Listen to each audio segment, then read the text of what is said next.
Hello everyone, welcome to student. तो हमारे साथ है मीनाक्षी मैम, जिनका 444 रैंक के साथ यूपीएससी में सिलेक्शन हुआ है। और मैम ने जो अपनी प्रिपरेशन है वो सेल्फ स्टडी से करी थी उत्तराखंड में हल्द्वानी में रहकर। और मैम की जो जर्नी है वो काफ़ी इंटरेस्टिंग है, क्योंकि फर्स्ट अटैम्प्ट में मैम इंटरव्यू के लिए अपेयर हुए थे। इवन जो सेकेंड अटैम्प्ट था उसमें प्रीलिम्स भी क्लियर नहीं हुआ था, और फाइनली थर्ड अटैम्प्ट में मैम रैंक के साथ सिलेक्शन भी पा लिया।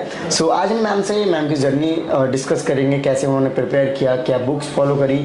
ओवरऑल एक और इंटरेस्टिंग चीज़ अभी मैम ने बताई है कि सेकेंड अटेम्प्ट में जब इनका प्रीलिम्स नहीं हुआ तो इनको जनरली बाबा वगैरह जो होते हैं उनसे इन्होंने पूछा, या फिर इनके मम्मी वगैरह ने, पेरेंट्स ने, तो वो सब लोग बोलते थे कि तुम्हारा नहीं होगा, आईएएस नहीं बन सकते हो। तो ये काफ़ी इंटरेस्टिंग है। सो ये सारी चीज़ें हम डिस्कस करेंगे। मैम सबसे पहले आप अपना एजुकेशन बैकग्राउंड बताइए। तो जैसे कि इस साल मुझे रैंक हासिल हुई है, तो मेरा एजुकेशन बैकग्राउंड जो है, स्कूलिंग मैंने करी है जवाहर नवोदय विद्यालय से, वो सुयालबाड़ी नैनीताल में ही है। उसके बाद I did my graduation in computer science and engineering from NIT Uttarakhand. फिर उसके बाद आई गॉट कैंपस प्लेसमेंट, और फिर चेन्नई में 1 साल जॉब के बाद फिर प्रिपरेशन स्टार्ट कर दी। ओके, सो प्लेसमेंट किस कंपनी में हुआ था मैम? प्लेसमेंट हुआ था कैपजेमिनी, MNC फ्रॉम फ्रांस। सो क्या काम करना होता था वहाँ पे? उसमें मेरा सॉफ्टवेयर डेवलपर का ही रोल था। तो बेसिकली मैं क्लाउड कंप्यूटिंग में थी, उसी डोमेन में थी। हाँ, स्टार्ट किया आपने तैयारी, तो आपने सेल्फ स्टडी से किया ओवरऑल प्रिपरेशन। तो आपको नहीं लगा कि थोड़ा कोचिंग वगैरह लेनी चाहिए, या फिर सेल्फ स्टडी से कैसे स्टार्ट हुई है एक्चुअल प्रिपरेशन? एक्चुअली जब मैंने स्टार्ट किया था तो मुझे ऐसा लगता था कि जो यूपीएससी करते हैं लोग वो बहुत ही बुढ़े होते हैं। और मतलब ऐसा लगता था कि ऐसा मिथ बना हुआ था कि यूपीएससी करते करते बहुत टाइम लग जाता है, तो एजड हो जाते हैं लोग, ऐसे फिर जॉब लेने का क्या ही फायदा है। हाँ, तो मेरे दिमाग में यही था कि बहुत पढ़ना पड़ता है, और शायद वो लोग बचपन से पढ़ते हुए आ रहे होते हैं। हाँ। तो जब मैं आई तो मुझे ये भी नहीं आइडिया था कि यूट्यूब में स्ट्रैटेजीज भी अवेलेबल है। तो आई केम डायरेक्टली टू करोल बाग, और मैंने सोचा वाजीराम में लेने का एडमिशन। हाँ। तो जिस दिन मैं आई उस दिन you won't believe, metro station से ही ऑलमोस्ट वो क्यू स्टार्ट हो रही थी, मतलब वहां तक थी। हाँ। वाजीराम के इंस्टीट्यूट से। हाँ। तो आई वाज सो स्कैर्ड कि ये क्या है, मतलब इतना ज्यादा रश है यहाँ पे, इतनी ज्यादा कंपटीशन है। तो आई गॉट टू नो कि उस दिन लास्ट डे था एडमिशन का। तो फिर ऐसे ही मैंने चलते फिरते किसी से बात करी, कोई जो रजिस्ट्रेशन करवा रहे थे।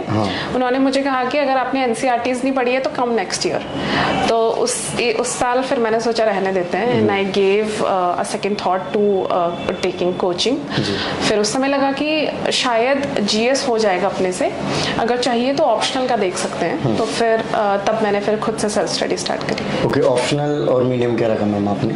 ऑप्शनल मेरा ज्योग्राफी था, और मेरा medium through out the UPSC was English medium. Okay, so mainly prelims को किस तरीके से आप अप्रोच करते थे? क्योंकि फर्स्ट अटेम्प्ट में आप क्लियर कर गए, सेकंड में नहीं हुआ, तो कहीं ना कहीं ऐसा लगा होगा फर्स्ट में तो हो गया तो सेकंड को हल्के में ले लिया, ठीक है लास्ट टाइम हो गया तो इसके लिए ज़्यादा फोकस नहीं करना। नहीं प्रीलिम्स मुझे बहुत ज़्यादा डरावना लगता था। अगर मुझसे पूछोगे तीनों स्टेज में, तो मुझे लगता है सबसे कम कॉन्फिडेंस मुझे प्रीलिम्स का है।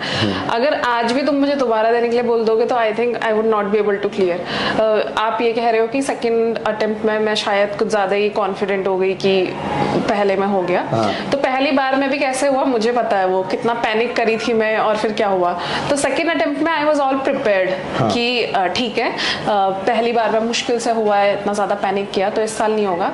तो फिर उस दिन शायद थोड़ा लक भी ऐसा रहा कि तबीयत खराब हो गई, तो फिर वो उस वजह से नहीं हुआ। लेकिन आई वुड से कि प्रीलिम्स बहुत ज़्यादा स्कैरी लगता है मुझे आज भी। लेकिन उसके लिए I have worked for it, और मुझे ऐसा लगता है अगर PYQs अगर कर ले लोग तो प्रीलिम्स को टैकल करना थोड़ा सा आसान हो जाता है। देख पा रहे होंगे कि डिफरेंट कोचिंग इंस्टीट्यूट्स के यहाँ पर टेस्ट सीरीज रखे हैं। जो स्टूडेंट्स 2024 के लिए यूपीएससी की तैयारी कर रहे हैं प्रीलिम्स के लिए, उन सभी के लिए टेस्ट सीरीज की इंपॉर्टेंस काफी हो जाती है, और स्टूडेंट डिफरेंट कोचिंग इंस्टीट्यूट के टेस्ट सीरीज मंगाते हैं।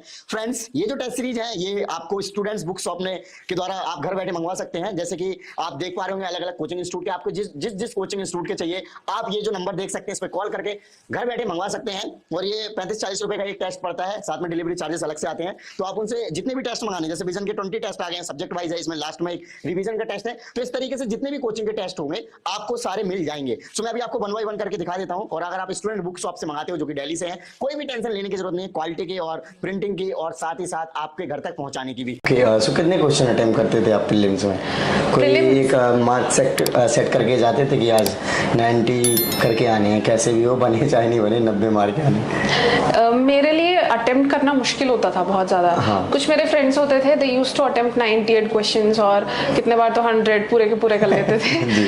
तो मेरे लिए क्या रहता था कि 80 से ऊपर हो जाए या 85 पहुंच जाए तो ऐसा लगता था ठीक है, सेफ हूँ थोड़ा।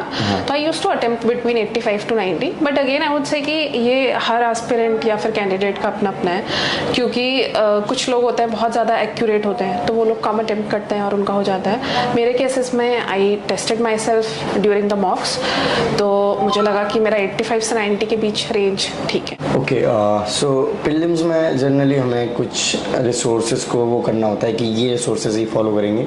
कुछ लोग एनसीईआरटी के साथ स्टैंडर्ड बुक्स को प्रेफर करते हैं और जनरली कुछ लोग एनसीईआरटी को मेन कोर बनाते हैं, थोड़ा बहुत स्टैंडर्ड बुक्स को ले लेते हैं। मेरे केस में ऐसा था कि मैंने एनसीईआरटीज पढ़ी नहीं है ज़्यादा। Okay. तो मेरा ज्योग्राफी ऑप्शनल था, तो उसके लिए मैंने एनसीईआरटीज पढ़ी थी।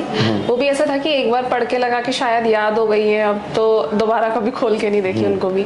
तो मैंने I took reference from standard books only. Okay, so standard books कितने बार पढ़ ली थी जब आपने फर्स्ट अटेम्प्ट दिया था, या फिर रिवीजन कितने बार कर लिया था? फर्स्ट अटेम्प्ट में तो आई वाज सो अनप्रिपेयर्ड, और उस टाइम पे मुझे लगता है कि ऐसा पता भी नहीं था कि इतने बार, क्योंकि मुझे हमेशा से ऐसा लगता था कि शायद मैं पढ़ रही हूँ और मुझे याद ही है वो, लेकिन जब बुक खोलती थी तो लगता था अच्छा ये भी याद नहीं है, वो भी याद नहीं है। तो रिविजन उस टाइम पे बहुत ज़्यादा लैक किए। And I think if you ask me कि ऐसा मैंने क्या चेंज किया है from first to third attempt, तो मुझे लगता है कि that will be more revisions only, कि मैंने इस बार मल्टीपल रिविजन्स किए हैं। I used to mark this time की, क्योंकि मैंने देखा टॉपर्स कहते थे कि 30-35 टाइम्स तुमको लक्ष्मीकांत करना है। तो मैंने क्या किया इस बार, अप्रैल से I started counting my revision. तो मुझे याद है कि पॉलिटी के कुछ चैप्टर्स में मेरे ऐसे 8-9 रिविजन्स हो गए थे, जैसे कि पार्लियामेंट या फिर फंडामेंटल राइट्स जो इम्पोर्टेंट है। ओके, सो मोर ऑल ओवर अगर हम देखें तो आपको लगा होगा कि जो इम्पोर्टेंट टॉपिक हैं पहले उनको ज़्यादा फोकस किया जाए, रादर देन कि जो कम क्वेश्चंस आ रहे हैं फिर जिन एरियाज से कम पूछा जा रहा है। एग्जैक्टली ऐसा है कि पॉलिटी में मुझे लगता है कि कुछ चैप्टर्स जो हैं काफ़ी इंपॉर्टेंट हो जाते हैं, और पॉलिटी को अगर लक्ष्मीकांत की बात करूँ तो कवर करना थोड़ा इजी है, क्योंकि उसमें जैसे 2 पार्ट्स हैं, मतलब 2 नहीं, जैसे अगर तुमको स्ट्रक्चर समझना है तो उसके लिए 2 पार्ट्स हैं, सेंटर और स्टेट का ऑलमोस्ट सेम रहेगा। तो उसमें कि अगर तुम सेंटर का पढ़ रहे हो तो simultaneously you can cover the state portion also, कि पार्लियामेंट पढ़ रहे हो तो उसके साथ साथ आप स्टेट लेजिस्लेचर का भी पढ़ लो, और कुछ डिफरेंसेस मिलेंगे, अदरवाइज वो सेम ही होगा। तो मुझे लगता है कि ये एक तो ऐसे कर सकते हैं। फिर कुछ चैप्टर्स उसमें बहुत ज़्यादा इंपॉर्टेंट है, जैसे कि पार्लियामेंट, फिर है फंडामेंटल राइट्स, फंडामेंटल ड्यूटीज़ वाले चैप्टर, देन पंचायत, म्यूनिसिपैलिटीज़। तो ये सारे चैप्टर्स ऐसे हैं, हाई कोर्ट, सुप्रीम कोर्ट, ये मैंने बहुत बार रिवाइज किए थे। ओके।